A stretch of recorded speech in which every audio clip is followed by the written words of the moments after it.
Hello friends, welcome back to modulation. मेरा नाम है रजनीश और जैसा कि हम इंग्लिश के इस लेक्चर सीरीज़ में हमने अभी तक जो हमारे पार्ट्स ऑफ स्पीच हैं उनको होलिस्टिकली कवर कर लिया है। ठीक है, आपको मैंने पार्ट्स ऑफ स्पीच के बारे में और साथ में वर्ब में जो बहुत इंपॉर्टेंट टॉपिक था सब्जेक्ट वर्ब अग्रीमेंट या सिंटेक्स जिसे बोलते हैं या सब्जेक्ट वर्ब कॉन्कॉर्ड जिसे बोलते हैं, वो आपको समझा दिया था कि सब्जेक्ट और नाउन और वर्ब के बीच में रिलेशन क्या होगा, किस तरह से हम सेट करते हैं। ठीक है, वो तो मैंने आपको बता दिया था।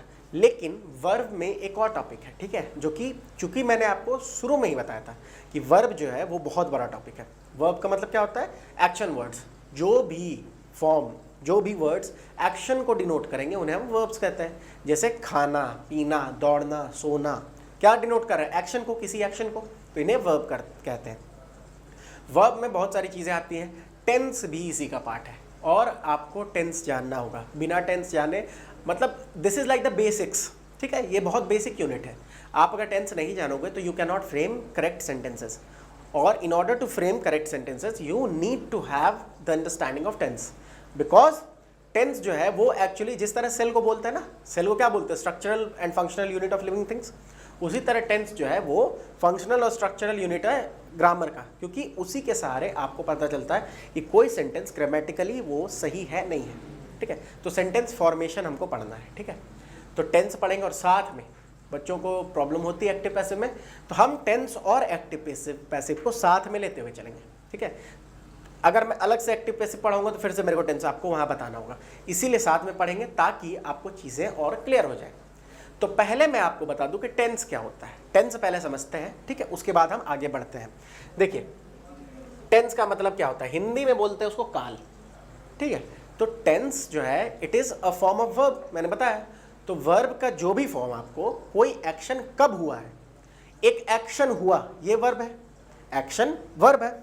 अब ये कब हुआ, ये जिससे पता चले उसे हम टेंस कह देते हैं। ठीक है, तो tense is that form of verb which tells us when an action has taken place, when an action is performed. Present में हुआ, पास्ट में हुआ या फ्यूचर में होगा। ये जो भी चीज़ आपको बताए वर्ब का, जिस फॉर्म से आपको ये पता चले उसे हम टेंस कह देते हैं। ठीक है, आपको मैं फिर से बता रहा हूँ कि टेंस क्या होता है, कोई एक्शन कब हुआ, इसकी जानकारी जिससे मिलेगी उसे हम टेंस कह देंगे। इजी, समझ आया? कोई प्रॉब्लम नहीं है। चलिए, टेंस आपको पता चल चुका है। अब पहले एक्टिव पैसिव भी समझ लेते हैं और साथ में फिर चलाएंगे। एक्टिव और पैसिव दो एक्चुअली वॉइस है। वॉइस जो है ना, उसमें क्या होता है? वॉइस मतलब आप जान ही रहे हो, हमारी जो वॉइस निकलती है। तो एक्टिव वॉइस और पैसिव वॉइस क्या है? अब मैं आपको इंटरेस्टिंग चीज़ बताऊँ। एक हिंदी में अगर आप जाओगे ना तो उसे वाच्य कहते हैं, और हिंदी में actually Hindi grammar is much more advanced in this thing. तब क्योंकि वहाँ पे, यहाँ पे तो एक्टिव और पैसिव दो ही वॉइस है। हिंदी में कर्तावाच्य, कर्तृवाच, कर्मवाच, भाववाच तीनों है। अब इसमें डिफरेंस क्या है मैं बता दूं आपको। तो वॉइस के बारे में मैंने आपको बताया कि वॉइस एक तो है एक्टिव वॉइस, ठीक है, एक है एक्टिव वॉइस, ठीक है, और एक है पैसिव वॉइस। समझा दूं, मैं आपको बता रहा हूं, एक्टिव और पैसिव लिख रहा हूं ना। सबसे पहले एक चीज आप जान लें कि कोई भी वॉइस चेंज, मतलब एक्टिव से हम पैसिव तभी कर पाएंगे, जो मैंने आपको पहले भी बताया है, लेक्चर में मैंने पहले बताया था और वहाँ भी बोला था कि ये काम आएगा यहाँ पे आके।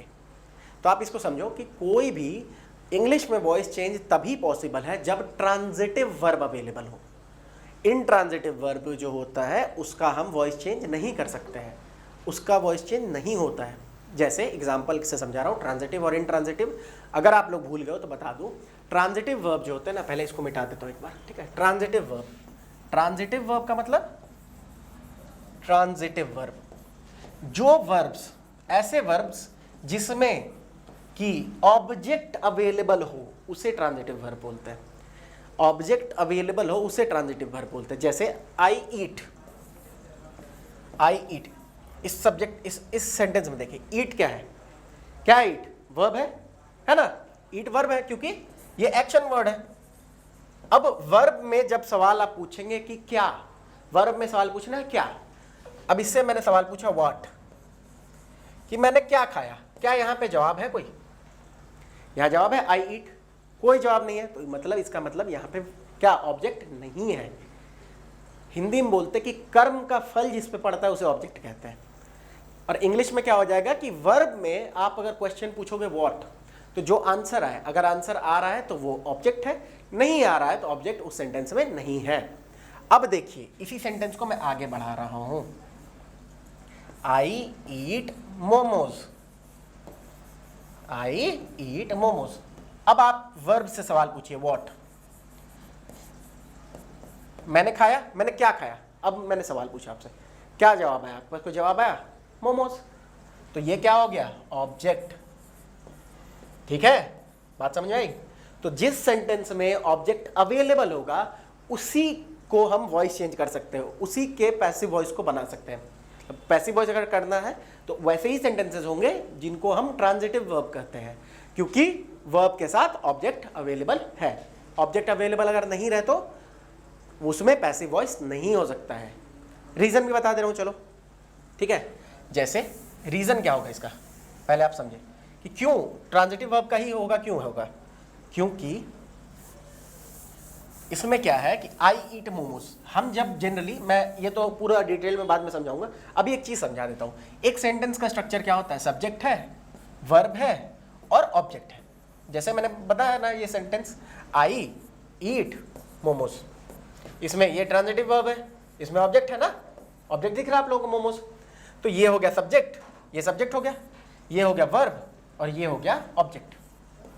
अब देखिए स्ट्रक्चर का मतलब किस तरह से कोई सेंटेंस बनता है, फॉर्मेशन, सेंटेंस का फॉर्म क्या होगा उसे उसका स्ट्रक्चर बोल देते हैं। ये स्ट्रक्चर है, सेम दिख रहा है आप लोगों को, दिख रहा होगा, subject subject, verb verb, object object. तो जब हम, ये तो एक्टिव वॉइस में है। एक्टिव वॉइस क्या होता है? जब आपको जो सब्जेक्ट है वो विजिबल हो, दिख रहा हो काम करते हुए। आई ईट मोमोज, यहाँ पे सब्जेक्ट मैं हूं और मैं दिख रहा हूं ना काम करते हुए, मोमोज खाते हुए दिख रहा हूं इस सेंटेंस में, तो इसे एक्टिव वॉइस बोलते हैं। पैसिव वॉइस क्या होता है? वो पैसिव है, मतलब वहां सब्जेक्ट जो है हो सकता है अवेलेबल हो ना भी हो, और अगर अवेलेबल है तो वो डायरेक्टली काम करते हुए नहीं दिखता है। जैसे मैं बता रहा हूं कि जब भी हम एक्टिव वॉइस को, ये एक्टिव वॉइस है क्योंकि यहाँ पे सब्जेक्ट क्या है? विजिबल है, काम करते हुए दिख रहा है। इसको जब हम पैसिव वॉइस करेंगे तो हम क्या करते हैं ना, पैसिव वॉइस करने के लिए सबसे जरूरी चीज क्या है कि जो ऑब्जेक्ट है ना, ये अगर मैं इसको थोड़ा सा ऊपर कर दूं, सॉरी एक सेकंड, चलिए इसको एक बोर्ड ले लेते हैं। जैसे मैंने आपको बताया ना, subject plus verb plus object, ये क्या है? ये एक्टिव वॉइस है ना, एक्टिव वॉइस है। क्यों? क्योंकि यहाँ पे सब्जेक्ट काम करता हुआ दिख रहा है। जब इसको पैसिव करते हैं ना, तो पैसिव करने का रूल क्या होता है ना कि object of the active voice, इसको, ये ऑब्जेक्ट है ना, object of the active voice ये सबसे पहले आ जाता है, इसको ही हम ट्रीट करते हैं। मतलब पैसिव वॉइस में सबसे पहले जो ऑब्जेक्ट होगा ना उसको लाना पड़ता है। अब देखिए सेंटेंस में ऑब्जेक्ट ही ना हो तो आप कहां से लाओगे इसको? नहीं ला सकते ना, इसीलिए सिर्फ ट्रांजिटिव वर्ब के ही जो है पैसिव हो सकते हैं। बात समझ आई आपको? क्योंकि इसको ट्रीट करते हैं हम ऑब्जेक्ट ऑफ द, जो ये ऑब्जेक्ट है ना एक्टिव वॉइस का, सबसे पहले उसको उठा के लाते हैं पैसिव करने के लिए। जैसे आई ईट मोमोज में मैंने बताया ना, बाकी चीजें वो टेंस के फॉर्म से चलती हैं। मैं एक एग्जांपल दे रहा हूं, आई ईट मोमोज, तो यहां पे सब्जेक्ट ये है, वर्ब ये है, ऑब्जेक्ट ये है ना, कोई प्रॉब्लम नहीं है। तो object of the active voice, object of the active voice कौन सा है? ये एक्टिव वॉइस में मोमोज ऑब्जेक्ट है, उठाते हैं मोमोज को, मतलब उठाते हैं का मतलब कि मोमोज, ठीक। अब ये वर्ब के फॉर्म के हिसाब से ना अब फिर स्ट्रक्चर बैठेगा कि पैसिव करने में, अब जो वर्ब फॉर्म बताऊंगा उसके हिसाब से आपको टेंस का जो फॉर्म बताऊंगा उसके हिसाब से चेंज होगा। इसका पैसिव क्या हो जाएगा? आई ईट मोमोज का मोमोज, अगर आप मोमोज को मतलब कि सिंगल यूनिट देख रहे हो तो इज करोगे, और अगर आप मल्टीपल यूनिट देख रहे हो तो आर करोगे। जनरली इज लिखते हैं, तो मोमोज इज ईटन, चाहे मोमोज आर कर लेते, चलिए मोमो और मोमोज में कंफ्यूजन हो सकते हैं, तो मोमोज आर ईटन बाय मी। अब देखिए object of the active voice, यहाँ ये पैसिव वॉइस है, ये है पैसिव वॉइस, ये है एक्टिव वॉइस, है ना। तो हमने सबसे पहले मोमो मतलब कि जो मोमो को उठाया, मतलब object of the active voice को उठाया, और फिर आर, और उसके बाद फिर वर्ब फॉर्म को उठाया, और फिर बाय मी। अब देखिए यहाँ पे डायरेक्टली काम करते हुए मैं नहीं दिख रहा हूँ, मोमोज आर ईटन बाय मी, मैं यहाँ इनडायरेक्ट काम कर रहा हूँ लेकिन इनडायरेक्टली, यहाँ पे सब्जेक्ट छुपाया गया है। अगर मैं बोल दूं मोमोज आर ईटन, ये भी सेंटेंस बन जाएगा, ये पैसिव वॉइस होगा, बिकॉज यहाँ पे वर्ब डायरेक्टली सब्जेक्ट अवेलेबल नहीं है काम करने में। इजी, कोई दिक्कत नहीं। तो ये है एक्टिव और पैसिव वॉइस, समझ आ गया होगा। चलिए, तो और मैंने ये बताया आपको कि सिर्फ ट्रांजिटिव वर्ब जो होगा उसी के का वॉइस चेंज करके हम पैसिव वॉइस बना सकते हैं। एक्टिव वॉइस में हो सकता है कि इंट्रांजिटिव वर्ब हो, जैसे मैंने बताया ना आई ईट, ये एक्टिव वॉइस है, यहाँ पे जो सब्जेक्ट है वो काम करते हुए दिख रहा है आपको, तो आई ईट जो है इंट्रांजिटिव वर्ब है, लेकिन एक्टिव वॉइस में है, पैसिव नहीं कर पाएंगे इसका क्योंकि ऑब्जेक्ट ही नहीं है, और ऑब्जेक्ट चाहिए हमें। तो जो भी सब्जेक्ट, जो भी सेंटेंस में सबसे पहले अगर पैसिव करना है तो दिमाग में ये लाएंगे कि क्या इसमें ऑब्जेक्ट है, ऑब्जेक्ट है तो पैसिव करेंगे, नहीं है तो नहीं करेंगे, बात खत्म। ठीक है, अब चलिए अब एक चीज देखते हैं। हमने पहले इसको मिटाते हैं, बात समझ आ गई होगी आई होप आप सबको। अब क्या करेंगे हम, टेंस तो मैंने आपको बताया, टेंस बताया ना आपको कि टेंस क्या है। टेंस वर्ब का वो फॉर्म है जिससे हमें पता चलता है कि when an action has taken place, कब हुआ है। टेंस तीन तरह के हैं, तीन हम कैटेगरी में उसको बांटते हैं टेंस को। ठीक है, कौन कौन से? फर्स्ट इसको बोलेंगे प्रेजेंट टेंस, प्रेजेंट टेंस, चलिए इस तरह से कर देते हैं ना इसको, एक। दूसरा पास्ट टेंस, तीसरा future tense. Present, past, future. I don't think कि आपको इसको एक्सप्लेन करने की जरूरत है बहुत ज्यादा, फिर भी बता दे रहा हूं। प्रेजेंट टेंस का मतलब जो काम अभी हो रही है, जैसे मैं अभी आपको पढ़ा रहा हूं तो ये प्रेजेंट टेंस हो गया। जो काम पहले हो चुकी है भूतकाल में उसे हम कहते हैं पास्ट टेंस, और जो काम जैसे कि कल होगा या फिर कभी होने वाला होगा आगे आके, तो उसे हम कह देते हैं फ्यूचर टेंस। ठीक है, तो ये है तीन तरह के tense, present, past and future. तो हम जो है ना इसको टेंस को पढ़ेंगे और एक्चुअली हर एक टेंस को ना, प्रेजेंट को, पास्ट को और फ्यूचर को तीन सब टेंस में हम लोग कैटेगराइज करते हैं। ठीक है, तीन सब टेंस में। वो कौन कौन से हैं? एक तो सिंपल, इसको मैं अगर करूं तो सब कैटेगरीज बनाऊं अगर, तो पहला सिंपल जो भी होगा, सिंपल अगर प्रेजेंट टेंस की सब कैटेगरी बना रहे तो सिंपल प्रेजेंट हो जाएगा। दूसरा कंटिन्यूअस, सिंपल, इसको एक सेकेंड, दूसरा कंटिन्यूअस, अगर प्रेजेंट टेंस को सब कैटेगराइज कर रहे हैं तो प्रेजेंट कंटिन्यूअस हो जाएगा। तीसरा परफेक्ट, अगर प्रेजेंट टेंस को करेंगे तो क्या हो जाएगा? Present perfect. अगर पास्ट को करेंगे तो पास्ट परफेक्ट, फ्यूचर करेंगे तो फ्यूचर परफेक्ट। चौथा सब कैटेगराइजेशन क्या होगा? Present perfect continuous. ठीक है, ये चार तरह के टेंस बनते हैं। ठीक है, ये कितने तरह के टेंस बनते हैं? चार तरह के, परफेक्ट, कंटिन्यूअस। ठीक है, तो हमने तीन कैटेगरी देख ली, प्रेजेंट, पास्ट और फ्यूचर। वर्ब के जिस फॉर्म से ये पता चले कि एक्शन अभी के समय में हुआ है उसे प्रेजेंट टेंस कह देंगे। ये वर्ब के फॉर्म से याद रखें, जो वर्ब फॉर्म ये बताया कि ये काम पहले हो चुका है उसे पास्ट टेंस कह देंगे, और जो बताया कि होने वाला है कुछ उसे फ्यूचर टेंस कह देंगे। Simple as that. अब देखिए प्रेजेंट टेंस को हम सब कैटेगराइज करते चलिए। तो सबसे पहला क्या आएगा? Simple present. ठीक है,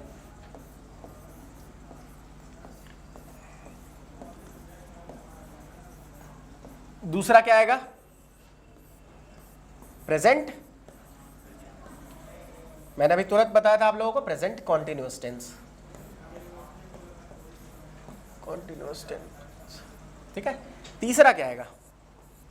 प्रेजेंट परफेक्ट, प्रेजेंट परफेक्ट। नाम पे मत जाए, कुछ ऐसा परफेक्ट इसमें है नहीं, नाम दे रखा है इनको। चौथा क्या आएगा? Present perfect continuous.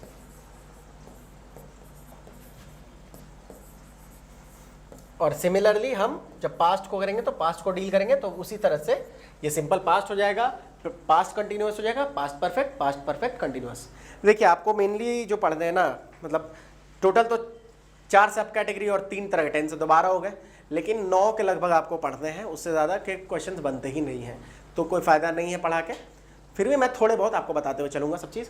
और उसमें भी जो एक्टिव पैसिव करेंगे, इसका पैसिव पढ़ के कोई फ़ायदा नहीं है, क्योंकि ये क्वेश्चंस आते नहीं हैं, मतलब इसके क्वेश्चंस बनते ही नहीं हैं, सुनने में ही बहुत अटपटे लगेंगे। बता ज़रूर दूंगा लेकिन क्वेश्चंस नहीं बनेंगे। अच्छा, मैं भूल गया, वो मैं हिंदी में बता रहा था। तो हिंदी में क्या है कि कर्तृवाच्य, कर्मवाच्य, भाववाच्य, ये देखिए मतलब it's a bit funny, but वहाँ पे ना ट्रांजिटिव इंट्रांजिटिव की दिक्कत नहीं होती है। मैंने आम खाया, ये कर्तृवाच्य है, क्योंकि यहाँ पे ये वहाँ एक्टिव वॉइस हो गया उस तरह, उसको आप चेंज कर सकते हैं कि आम मेरे द्वारा खाया गया, ठीक है। लेकिन अगर मैं बोलूँ मैंने खाया, यहाँ ऑब्जेक्ट नहीं है, फिर भी यहाँ हो गया मेरे द्वारा खाया गया, ये भाववाच्य हो जाता है, ठीक है। तो हिंदी में इंट्रांजिटिव ट्रांजिटिव की झंझट नहीं है, यहाँ है। तो सबसे पहले कभी भी वॉइस चेंज करें, कोई भी वॉइस चेंज करने को आपको देना, तो सीधी सी बात है, सबसे पहले ये सोचें कि क्या इस सेंटेंस में हमारे पास ऑब्जेक्ट अवेलेबल है। अगर नहीं है तो वॉइस चेंज नहीं हो पाएगा, और अगर वॉइस चेंज करना है तो उसके लिए ऑब्जेक्ट इज अ मस्ट। कुछ एक्सेप्शन है, एक दो एक्सेप्शन है, जो कि मैंने देखा है कि जो लोग जो है ना, मतलब कि क्या बोलूँ, एक तरह से बहुत ज़्यादा जिनको पता होती नहीं है, कुछ चीज़ें एक्सेप्शन उठा के ले आते हैं और फिर आपको जज करते हैं, वो भी बता दूंगा आपको, ठीक है। जब एक्टिव पैसिव कराऊंगा वो भी आपको क्लियर कर दूंगा। तो ये हमारे हैं सिंपल प्रेजेंट और प्रेजेंट कंटिन्यूअस, प्रेजेंट परफेक्ट और प्रेजेंट परफेक्ट कंटिन्यूअस, ठीक है। तो चलिए एक एक करके हम इसको, अब आपको एक बेसिक प्रीमाइस मिल चुका है कि टेंस क्या है, टेंस के कितने तरह के टेंस हैं, और उनके भी सब डिवीजन मैंने बता दिए हैं। साथ में आपको वॉइस क्या है, इंट्रोडक्शन मैंने आपको दे दिया है। अब इसके साथ साथ हम नेक्स्ट वीडियो में देखते चलेंगे कि टेंस को किस तरह से फॉर्म करते हैं स्ट्रक्चर, और वॉइस के स्ट्रक्चर को कैसे फॉर्म करते हैं, साथ में ही देखते चलेंगे, ठीक है। तो कीप ऑन रिवाइजिंग थिंग्स, ठीक है। और इसके बाद वाले लेक्चर में हम समझेंगे सारी चीज़ों को एक एक करके आराम से, ठीक है। तो मिलते हैं नेक्स्ट लेक्चर में। Till then keep on revising things, ठीक है। और आप सेक्शन 3 के भी जितने पेपर्स हैं उनको भी ध्यान से करें, ठीक है। सेक्शन 1 का जो पेपर है वो सिंगल पेपर है, उसको आप करोगे तो ठीक है, अच्छी बात है, क्वेश्चन से आते हैं तो उसको, लेकिन एक जगह से आप करोगे हो जाएगा। वहाँ पे थोड़े ज़्यादा चीज़ें हैं, जैसे मैंने ही वहाँ पॉलिटी हिस्ट्री पढ़ा रखा है, तो प्लीज़ उस पर भी फोकस करें। Keep on revising things and I am sure that you will get very good marks. चलिए फिर मिलते हैं नेक्स्ट वीडियो।